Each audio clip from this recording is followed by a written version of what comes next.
પણ દેવી શક્તિ આગળ ગોડા સોદા ના કરતા. તમારા કોમ કરે ના કરે પણ એની પર વિશ્વાસ રાખજો.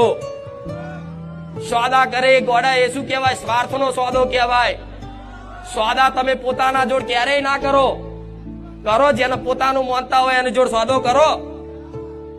તમે તમારા દીકરા જોડ સોદા કરો. તમે તમારી મમ્મી જોડે કદાચ પૈસાની લેવા દેવા હોય તો કે માં તું મને 5000 હાલ, હું તને હાડી લઈ આલી, જેવું તમે તમારી માન કહો. જેમ કે માની ફરજ છે. દીકરો કદાચ માગે અને જરૂર હોય તો માં કદાચ નહીં હોય ને તો તમારા માટે ચોક કદાચ કોમ કરી આવીને વાહન ગહી આવીને એ દીકરા લાલ છે.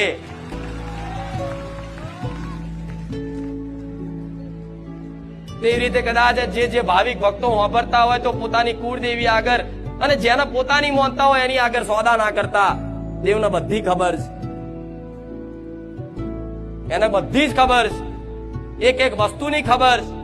તમારા જીવનમાં શેની શેની જરૂર છે, જેની જેની ખોટ છે, તમારી માં ધોન રાખીને બેઠી છે. અને દીકરાઓ ખાલી એક વખત સમર્પણ તો કરી જુઓ.